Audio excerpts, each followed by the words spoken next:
আসসালামু আলাইকুম ওরহমতুল্লাহ।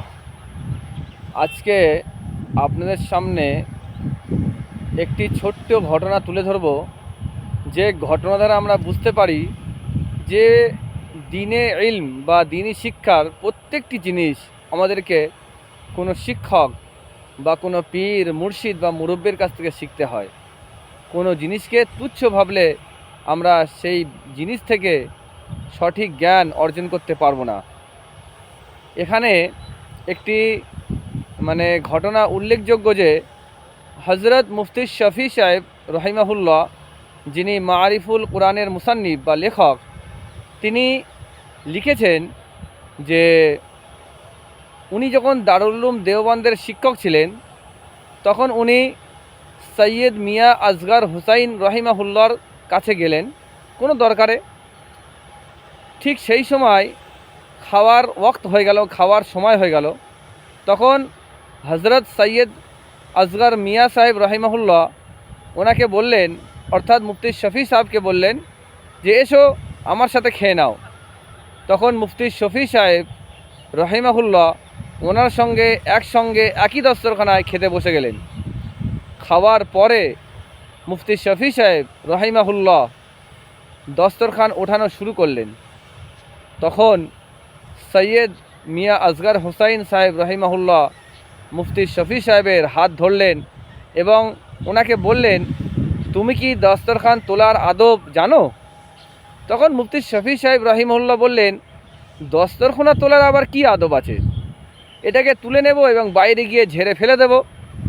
তখন উনি বললেন, না, দস্তরখান তোলারও কিছু আদব আছে। তখন তিনি আবার দস্তরখান পুনরায় বিছিয়ে দিলেন।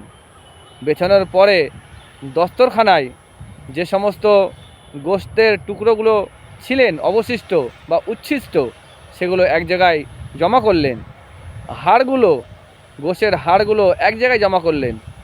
তারপরে রুটির টুকরোগুলো, বড় বড় টুকরোগুলো এক জায়গায় জমা করলেন এবং ছোট ছোট টুকরোগুলো আরেক জায়গায় জমা করলেন। তারপর মুফতি শফি সাহেব রহিমহুল্লাহকে বললেন যে দেখো, এখানে 4 ধরনের খাবার আমি 4 জায়গায় আলাগ আলাগ করে ভাগ করেছি। এখানে যে হাড়ের টুকরোগুলো দেখছো, এগুলো আমার বাড়ির পাশে একটা জায়গা আছে, ওখানে আমি রেখে দিই। মহল্লার বা গলির কুকুরগুলো এসে এই হাড় সময় মতো ঠিক খেয়ে চলে যায়। এই যে গোস্তের টুকরোগুলো দেখতে পাচ্ছ, এই বাড়ির সামনে এখানে আমি রেখে দিই। যত বিড়াল আছে আমাদের বাড়িতে বা আশেপাশে, সময় মতো বিড়ালগুলো এসে তাদের খাদ্য তারা খেয়ে চলে যায়। রুটির যে বড় টুকরোগুলো দেখছো, এগুলো আমি ছাদের উপরে এক কোণায় রেখে আসি। এগুলো কাক, চড়াই বা বিভিন্ন পাখি এসে তাদের খাদ্য খেয়ে তারা চলে যায়।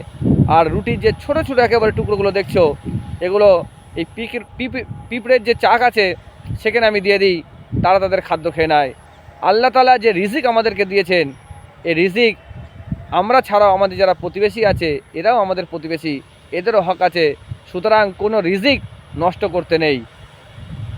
এই কথাটি শুনে মুফতি শফি সাহেব বললেন যে সত্যি প্রত্যেকটা জিনিস আমাদের কোনো শিক্ষকের কাছ থেকে শেখা উচিত। এই ঘটনাটি ইসলাহি বায়ানাতের 5ম খণ্ডে 154 এবং 155 নম্বর পৃষ্ঠায় লেখা আছে। সুতরাং দ্বীনি কাজ আমাদের সকলের উচিত কোনো শিক্ষকের কাছ থেকে অর্জন করা, চাই সেটা ছোট কাজ কেন হোক না কেন। আসসালামু আলাইকুম।